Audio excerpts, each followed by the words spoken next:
A couple of additional points which are raised by the questioner is that Hazrat promised, Messiah actually promised 50 volumes of the actual Baraheene Ahmadiyya, and after 23 years only one had been published. He only delivered 5. The difference is just 0, as it's been quoted by the questioner. And equally linked to that, they also raise the point that the book is not taught or translated. And you know what, I guess it's a numbers game that they're trying to sort of pull into here, that it's not looking at the quality of the product that was produced, but is basing it on a number of 50, 300 arguments. I think Dr. Zaid Khan Saab's already said that the 300 arguments which have been presented in favor of Islam were far superseded by that. But just on that point, Jahangir Saab, about translation or... Well, I think that Dr. Zaid Khan Saab already touched upon a very important fact, and that is that although he had promised 50 volumes, when he reached the 5th, he said that he thought that was quite enough, because in the meantime, he had written over 80 books in all, which was much more than what he'd actually promised that he'd deliver, which is much greater than the 50. And they contain many more arguments, as Dr. Khan Saab had absolutely correctly said. The thing is that why is this not taught? I don't see why this is not taught. Our books have been available since the beginning, for those who wanted to, have cared to look for them, and now they're online. All the 80 plus books, including the 5 volumes of Baraheene Ahmadiyya, are online for the whole world to see. On Al-Islam. Yes, on www.alislam.org for anyone who wants to see it. I do know that the book of Baraheene Ahmadiyya is still in the process of translation, and the reason being that this is a book which addresses the ulama in particular. It addresses the highest religious leaders of Islam and of other religions as well, and it's a very, very religiously technical book, if you wish. It's not for for just everybody or anybody to go and read. It's only for those who have special interest in this. That is perhaps why it's it's been one of the last books to be translated. But the way the question is being presented, it would seem that they're trying to say that we have been trying to hide it all along. Nothing could be further from the truth. As I have said, that it's online for anyone to see in the original, and if there's not a translation, well, that doesn't detract in any way from the original, which is available.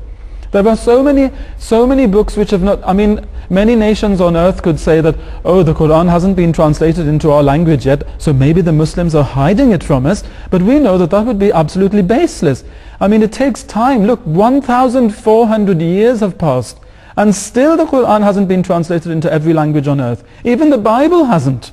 Indeed, and I think it's worth actually telling viewers at this time that certainly the Ahmadiyya Muslim community is very much at the forefront of the publication of the Holy Quran. So we're asked sometimes or questioned about service to Islam from the Ahmadiyya Muslim community. Well, the biggest service is the publication of the Holy Quran. Ibrahim Nunan Saab, this is the focus of the Jamaat. I know from my own growing up with the community that the emphasis has always been that the biggest service to Islam is translating and spreading the word of God. Yeah, absolutely. I think there's no community will come near Jamaat Ahmadiyya on its publication and translation of Quran. There's just over 60 translations of 60 with the Qurans. That's an immense amount of work has been done. And as Maulana Jahangir Sahib pointed out, and something very important which you pointed out, I think is very important to understand, that when they try to say that the Ahmadis are hiding something. I remember sitting on a table with highly educated Ahmadis, some of them being studied law, some of them were from various universities, and they were trying to translate some words of the Prophet ﷺ to understand more, and I was amazed.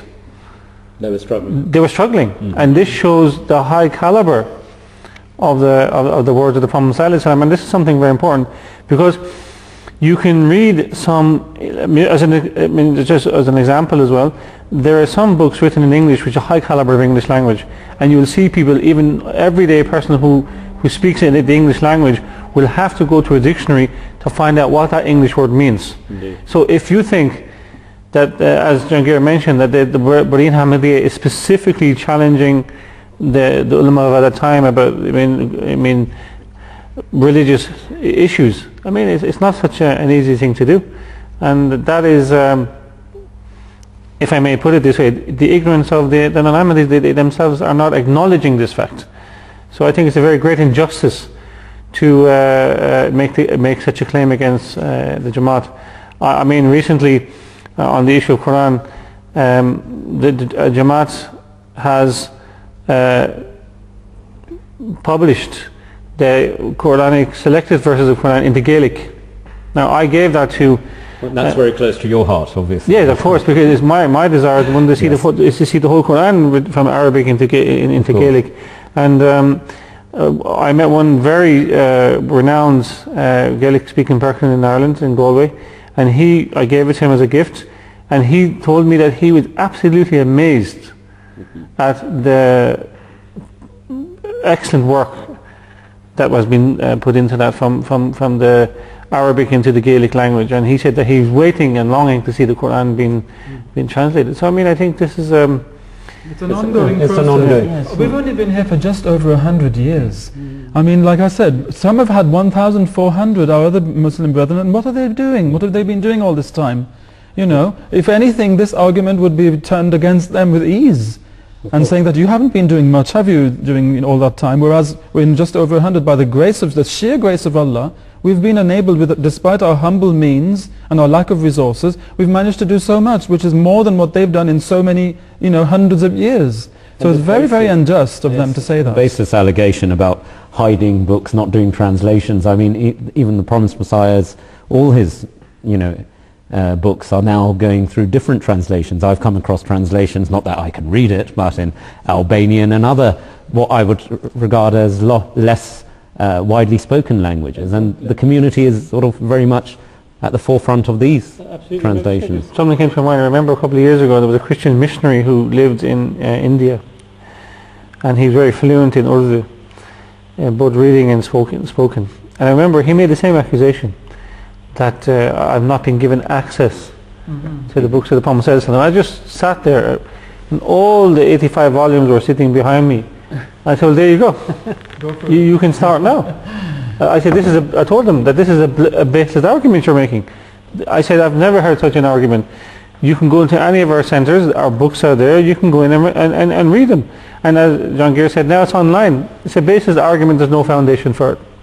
Taking up on what Ibrahim said as well, just one last thing if I could say. It reminded me of a little incident which happened in France when I was in Paris a few years ago. Just to give you an idea of the quality of the language that the Promised Messiah Islam used in his books, which explains why it's very difficult to translate as well. I mean, I myself am a translator, and I know firsthand the difficulties of translation. And sometimes you'll start translating and you're just not satisfied with it. You have to start over, to do justice to the text. So I met a Hafiz al-Quran, so somebody who learnt the Quran by heart, who was an Egyptian gentleman, and he'd been educated in Al-Azhar University in Cairo. He came to visit us one day with an Ahmadi Muslim friend, and he asked us, about the founder of our Jamaat, and he asked, by any chance, has he written anything? And I said, yes, he has, and he's actually written books in your language, in Arabic as well. He said, could I have a sample? I've been interested. So I gave him the book Khutbah Ilhamiyya, Al-Khutbatul Ilhamiyya, so that's the revealed sermon. Yes. So I told him on the condition that he took about 2 weeks to read it, and then he should come back and give me his opinion of the book, you see. And he agreed. So he did come back 2 weeks later, and I asked him, so what was your assessment of the book? He said, I said, as to the style and the choice of words and the language quality, and this is a Hafiz al-Quran saying this. He said, after the Quran, it's this book. Can you imagine? And that's saying a lot. Somebody out of one of the greatest universities of the Islamic world, and a Hafiz al-Quran in his own person, saying this, you see, he was a person with a clear mind and a clear heart. So he read it, and he was impressed. And he said, are you sure he wasn't an Arab? I said, yes, he was an Indian. He said, that's amazing. He said, I have nothing to say then, Well, again, I thank you, gentlemen, for your answers there, and I hope it does answer the question raised about books. A very open community with many, many translations, but ultimately the primary objective of the community remains in translating the Holy Quran.